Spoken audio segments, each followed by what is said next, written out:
my previous video, you would know that this week's vlog is about the Chronicles of Narnia.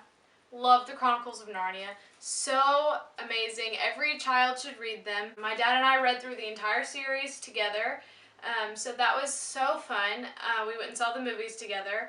Can't wait for the next one to come out. So today we're going to be discussing a lot of the metaphors that happen in especially the first book, but there are definitely some metaphors in the other books. Okay, so fun fact, I'm actually standing in a spare room at my home, and this is a wardrobe that's in my spare room. So I thought it would be fun if we can see if we can find Narnia in this wardrobe, in the spare room, or as Mr. Tumnus refers to it, Spare-oom. We're going to exit Spare-oom and into the land of wardrobe, and then we shall proceed to Narnia. So, let's grab our stuff, and of course, we need the books, can't forget those, so let's grab them and let's head to Narnia.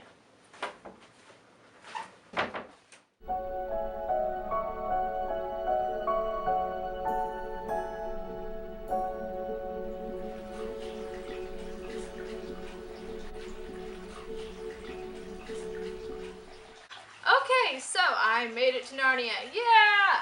How many of you wish that could happen to you? Pretty sure that all of you are probably jealous right now because I'm in Narnia and that's all that you guys have ever wanted to do, okay? Obviously, here's the lamppost. Just think about it. Lucy was like right here and she was like, ah! When she saw Mr. Tumnus. But, you know, it's all good now. They're like BFFs, you know, last time they talked.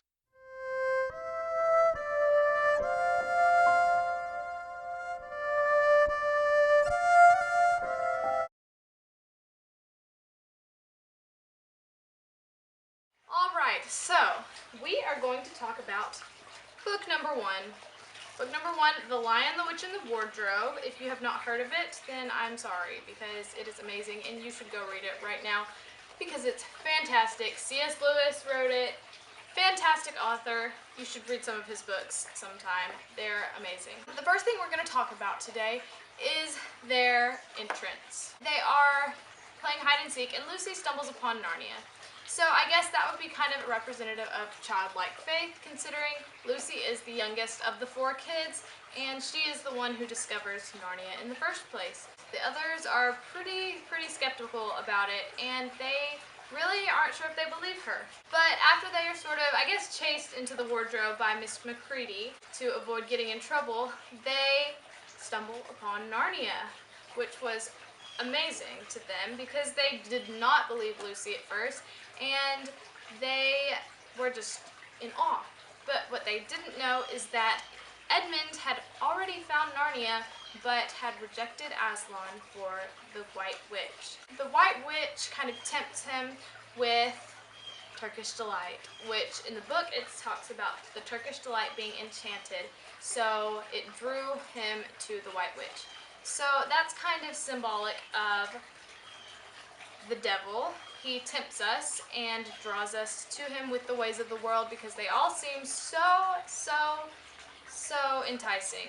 And, you know, they're not always the right way, but we gotta have whatever the world has to offer because it just seems so good, so amazing. Another metaphor in the book is, of course, Aslan. He represents Jesus, God, Holy Spirit. If you have also read The Magician's Nephew, that explains how Narnia was created, which actually started with this lamppost. Aslan created Narnia, and that represents creation and God. Another one in this book is all the different pools that the Magician's Nephew has to choose from. He could choose from many different pools, and that kind of represents all the different worldviews that you can choose from. There are so many different worldviews, but there's only one true worldview. We're going to continue talking about The Lion, the Witch, and the Wardrobe. So another metaphor in there is Aslan's death. He dies as a sacrifice for Edmund, who should have rightfully been killed on the stone table.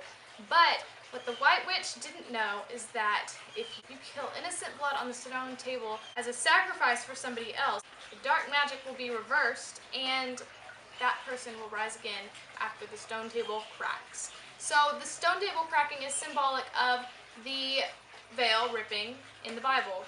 Aslan's resurrection is symbolic of Jesus' resurrection, obviously. Then, at the end, when Aslan pounces on top of the White Witch in the movie, he says, "It is finished," and then he kills her.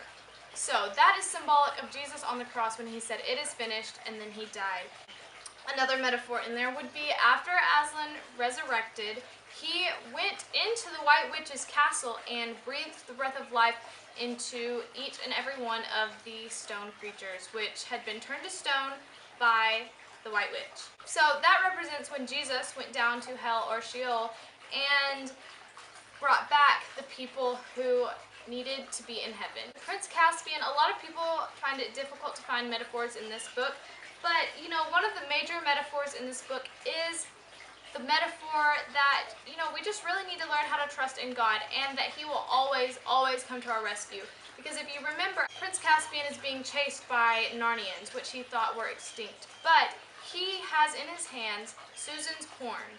And when he blows that horn, it calls the 4 Pevensey children back to Narnia, and they get to experience Narnia again, and he gets help from them because they're experienced and they are the kings and queens of Narnia. One quote that I really like is when Aslan says, "You would not have called to me unless I had been calling to you." And that, I think, is actually directly from the Bible, or that concept is directly from the Bible. So, on a completely different note, I would like to show you guys a few things that I own that remind me a lot of Narnia or Narnian scenes.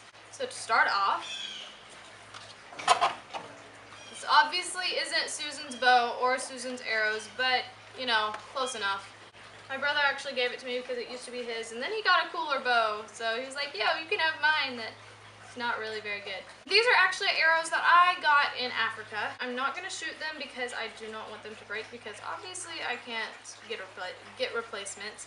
So we are now in the place that I like to think of as the library from The Voyage of the Dawn Treader. So I have lions all over my room. This one's name is Aslan. Aslan, say hi to the people. Hi, people. People, say hi to Aslan. So then also, this is a little dagger that we got. I'm not really sure where it's from, but I don't know. Let's see. It really reminds me of Lucy's dagger. Ooh, sharp. And it's really cool. It's really vintagey looking, and it's got a really pretty leafy design kind of on the sides, and it's just really pretty. So here is some of my artwork. Of course, you've already seen this one, and it says, "My country was made for hearts such as yours," with an arrow, because of course I love arrows. And I actually left the word noble off, so noble is supposed to be right here. This is the lamppost scene from Narnia, and this took me forever. Obviously, it's before Aslan broke the curse of the White Witch.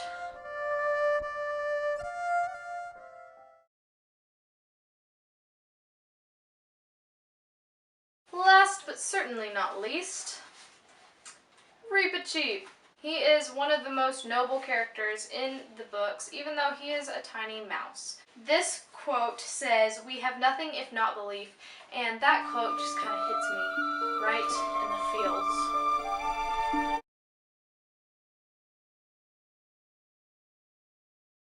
I have some questions for you guys. Okay, so first of all, what is your favorite Narnia book in series?